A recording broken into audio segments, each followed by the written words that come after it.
कभी कभी कुछ पेड़ पौधे हमारे आसपास ही होते हैं और हम उनकी असली अहमियत मतलब उनकी गहराई नहीं जानते। बिल्कुल। आज हम एक ऐसे ही पेड़ खद्देर या खैर की कहानी में उतर रहे हैं और हमारे पास जो जानकारी है वो आयुर्वेद की पुरानी किताबों से लेकर आज की रिसर्च तक फैली हुई है।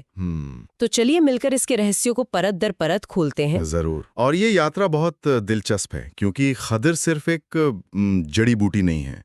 ये हमारी संस्कृति, विज्ञान और आध्यात्म सबका एक संगम है। तो फिर कहानी की शुरुआत वहीं से करते हैं जहां से सब शुरू हुआ, वेदों से। बिल्कुल। स्रोतों में एक बहुत ही हैरान करने वाली बात लिखी है।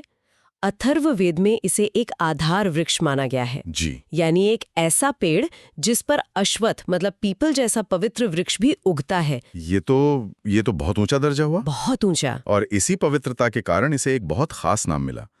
राजनिघंटु में एक श्लोक आता है, यज्ञो बलपत्रश्च बहुशल्यः सकंटकी। यज्ञो? हाँ, इस श्लोक का पहला ही शब्द है यज्ञेय। इसका मतलब क्या हुआ? इसका अर्थ है जो यज्ञ के लिए उपयुक्त हो। इसकी लकड़ी को पवित्र अग्नि अनुष्ठानों में मतलब यज्ञ और हवन में इस्तेमाल किया जाता था। अच्छा, तो ये देवताओं से जुड़ने का एक माध्यम था। एक तरह से, हाँ। ये तो हुई आध्यात्मिक बात, लेकिन क्या उस दौर में लोग इसे अपनी रोजमर्रा की जिंदगी में भी इस्तेमाल करते थे? अरे बिल्कुल। इसका व्यावहारिक पक्ष भी उतना ही मजबूत था। जैसे? पुराणों में एक अनंग त्रयोदशी व्रत का जिक्र आता है जो सुबह उठकर खदिर की दातुन करने का विधान है। दातुन? हाँ, मतलब दांतों की सफाई और मुंह की पवित्रता के लिए ये पहली पसंद था। और मैंने कहीं पढ़ा था कि मंदिर बनाने में भी इसका इस्तेमाल होता था। सही पढ़ा आपने। विष्णु धर्मोत्तर पुराण तो यहाँ तक कहता है कि मंदिर निर्माण के लिए इसकी लकड़ी सबसे उत्तम लकड़ियों में से एक है। और इसका सबसे मशहूर प्रोडक्ट कत्था, हाँ। जो पान में लगता है। हाँ, कत्था, उसे आयुर्वेद में खदिर सार कहते हैं। और ये कोई नई चीज नहीं है। प्राचीन काल में ये एक बहुत कीमती व्यापारिक वस्तु थी। अच्छा, तो ये इतना महत्वपूर्ण पेड़ है। अगर आज किसी को इसे पहचानना हो, मान लीजिए मैं कहीं बाहर हूं और मुझे इसे ढूंढना है, तो इसकी सबसे खास पहचान क्या है? बहुत अच्छा सवाल है। देखिए, ये एक मीडियम साइज का पेड़ है, लेकिन इसकी पहचान है इसके कांटों और छाल से। ओके। इसकी छाल गहरी भूरी या लगभग काली होती है और इसमें ना गहरी दरारें होती हैं, लंबी लंबी पट्टियों में निकलती हैं। और कांटे? कांटे इसकी सबसे बड़ी पहचान है। वो हमेशा जोड़े में होते हैं और हुक की तरह पीछे की ओर मुड़े हुए। अरे हाँ, वो हुक वाले कांटे। शायद इसीलिए इसका एक नाम बहुशल्य भी है, जैसा उस श्लोक में था। एकदम सही पकड़ा। मतलब बहुत सारे कांटों वाला? बिल्कुल। आयुर्वेद में नामकरण बहुत वैज्ञानिक है। हर नाम उसके किसी गुण या पहचान को बताता है। अच्छा। जैसे श्लोक में एक और नाम था बालपत्र। हाँ, बालपत्र से इसकी असली शक्ति आती है। आयुर्वेद इसके अंदर कौन से गुण देखता है? अब हम इसके असली विज्ञान पर आ रहे हैं। आयुर्वेद किसी भी जड़ी बूटी को उसके रस पंचक से समझता है, मतलब 5 गुण। 5 गुण? हाँ, भाव प्रकाश निघंटु में एक श्लोक है जो इसकी पूरी केमिस्ट्री बता देता है। खदिरः शीतलो दंत्यः कंडूका सारुचि प्रणुत तिक्तो कषायो मेदघ्ना कृमि मेह ज्वर व्रणान। वाह! इस श्लोक में ही इसके सारे गुण छिपे हैं। चलिए इसे एक एक करके समझते हैं। सबसे पहले स्वाद यानी रस। इसका स्वाद ही इसकी सबसे बड़ी शक्ति है। ये मुख्य रूप से तिक्त यानी कड़वा, जैसे नीम या करेला। बिल्कुल, और कषाय यानी कसैला। कसेला जैसे कच्चा केला या आंवला। हाँ, आयुर्वेद का सिद्धांत है कि कड़वा रस खून की अशुद्धियों और गर्मी को साफ करता है और कसैलापन चीजों को सिकोड़ता है, जैसे बहते हुए खून को रोक देता है। अच्छा, तो स्वाद से ही इसके 2 बड़े काम पता चल गए। और इसकी तासीर गरम या ठंडी? श्लोक में ही कहा गया है, खदिरः शीतलो। शीतलो मतलब ठंडा। जी, ये शीतवीर्य है। इसकी तासीर ठंडी है और यही इसकी खूबी है। शरीर में जब पित्त बढ़ता है तो जलन, सूजन, मुहासे होते हैं। खदिर अपनी ठंडी तासीर से उस बढ़ी हुई गर्मी और पित्त को शांत कर देता है। 1 मिनट, यहाँ स्रोतों में एक बहुत ही हैरान करने वाली बात लिखी है। इसका स्वाद कड़वा कसेला, तासीर ठंडी, लेकिन इसका विपाक हाँ, यानी पाचन के बाद शरीर में जो असर होता है वो कटु यानी तीखा है।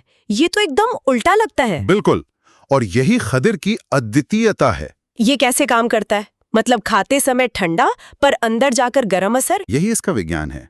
ज्यादातर ठंडी चीजों का पाचन के बाद असर भी ठंडा या मीठा ही होता है, लेकिन खदिर का ये कटु विपाक इसे खास बनाता है। और ये तीखा प्रभाव करता क्या है? ये तीखा प्रभाव शरीर में जमे हुए आम यानी विषैले पदार्थों को पचाकर बाहर निकालता है। ये शरीर की नाड़ियों को, चैनल्स को खोलता है। तो ये तो कमाल का संतुलन है ना?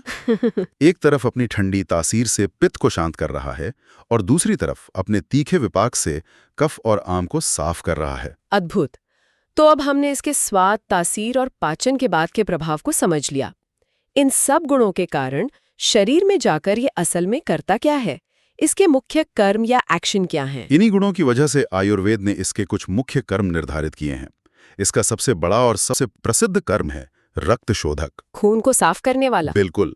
और क्योंकि खून की खराबी ही ज्यादातर त्वचा रोगों की जड़ होती है, इसलिए इसका दूसरा सबसे महत्वपूर्ण कर्म है कुष्ठघन। और ये कुष्ठघन शब्द बहुत महत्वपूर्ण है। मैंने पढ़ा है कि पुराने समय में कुष्ठ का मतलब सिर्फ लेप्रोसी नहीं था, सही, बल्कि हर तरह के जिद्दी त्वचा रोगों जैसे सोराइसिस, एक्जेमा, इन सब के लिए ये शब्द इस्तेमाल होता था। बिल्कुल सही। और किसी जड़ी बूटी को कुष्ठघन कहना एक बहुत बड़ा दावा था, और ये दावा आचार्य चरक ने किया है। अच्छा। चरक संहिता में त्वचा रोगों पर काम करने वाली 10 सर्वश्रेष्ठ जड़ी बूटियों का एक समूह है कुष्ठघन महाकषाय। उस समूह में खदिर को सबसे पहला और मुख्य माना गया है। वाह। और त्वचा रोगों के अलावा ये कफ और पित्त दोनों दोषों को शांत करता है, इसलिए इसे कफ पित्त हर कहते हैं। पेट के कीड़ों को मारता है तो ये कृमिघन है, और अपने रूखेपन और तीखे विपाक के कारण ये शरीर की अतिरिक्त चर्बी को भी कम करता है, इसलिए ये मेदोहर भी है। और मुंह के रोगों के लिए तो ये वरदान है ही। क्या आज की तारीख में कुछ ऐसी प्रसिद्ध आयुर्वेदिक दवाएं हैं जिनमें खदिर मुख्य रूप से इस्तेमाल होता है? जी हाँ, बहुत सारी हैं, और शायद कई लोगों ने इस्तेमाल भी की होंगी। सबसे आम है खदिरादी वटी। अरे हाँ, खदिरादी वटी गले की खराश के लिए। बिल्कुल, वो छोटी छोटी गोलियां जिन्हें मुंह में रखकर चूसते हैं। ये गले की खराश, खांसी, मुंह के छालों के लिए बहुत असरदार है। और कोई? एक बहुत प्रसिद्ध दवा है खदिरा रिष्टम। ये एक सिरप जैसा, मतलब फर्मेंटेड लिक्विड होता है। ये किस काम आता है? इसे मुख्य रूप से खून साफ करने और पुराने त्वचा रोगों के लिए दिया जाता है, जैसे एक्जिमा, मुहासे या दूसरी एलर्जी। ओके। इसके अलावा एक तेल आता है इरीमेदादी तेल। इसका इस्तेमाल ऑयल पुलिंग और मसूड़ों की मालिश के लिए होता है। ये दांतों और मसूड़ों को मजबूत बनाता है। ठीक है, लेकिन स्रोतों में एक ऐसी चीज का भी जिक्र है जो इन सब गुणों और तर्कों से भी परे है, एक विशेष प्रभाव। ये क्या भला है? ऐसा लगता है जैसे ये इसका कोई सुपर पावर हो। आप इसे सुपर पावर कह सकती हैं। आयुर्वेद में इसे प्रभाव कहते हैं। प्रभाव किसी भी औषधि का वो विशेष कार्य है जिसे उसके रस, वीर्य, विपाक जैसे गुणों से पूरी तरह समझाया नहीं जा सकता। ये उस जड़ी बूटी की अपनी एक अनूठी शक्ति होती है। तो खदिर का प्रभाव क्या है? खदिर का प्रभाव है रक्त शोधन विशेष। रक्त शोधन विशेष, इसका मतलब क्या हुआ? हम पहले ही बात कर चुके हैं कि ये रक्त शोधक है, तो इसमें विशेष क्या है? विशेष ये है कि इसमें खून साफ करने की एक ऐसी असाधारण शक्ति है जो दूसरी कड़ली और कसैली दवाइयों में उस स्तर पर नहीं मिलती। अच्छा। इसी प्रभाव के कारण ये श्वेत्र यानी विटिलिगो, जिसे सफेद दाग कहते हैं, हाँ, जैसे बेहद जिद्दी त्वचा रोगों में भी प्रभावी माना जाता है, जहां सामान्य दवाइयां अक्सर काम नहीं कर पाती। ये इसकी वो रहस्यमयी शक्ति है। तो हमने खदिर की पूरी यात्रा देख ली, वेदों के पवित्र यज्ञ वृक्ष से लेकर आयुर्वेद की शक्तिशाली कुष्ठघ्न और रक्त शोधक औषधि तक। ये सिर्फ एक पेड़ नहीं है। नहीं, ये अपने आप में एक पूरी चिकित्सा प्रणाली है। खदिर हमें सिखाता है कि आयुर्वेद प्रकृति को कितनी गहराई से देखता है। ये सिर्फ बाहरी लक्षणों का इलाज नहीं करता, बल्कि समस्या की जड़ पर काम करता है। बिल्कुल, शरीर को भीतर से शुद्ध करता है। और इसका प्रभाव हमें याद दिलाता है कि प्रकृति में आज भी ऐसे रहस्य हैं जो आधुनिक विज्ञान की पकड़ से शायद अभी भी परे हैं। जाते जाते एक विचार छोड़ जाते हैं। स्रोतों में एक और बहुत ही दिलचस्प क्षमता का उल्लेख है।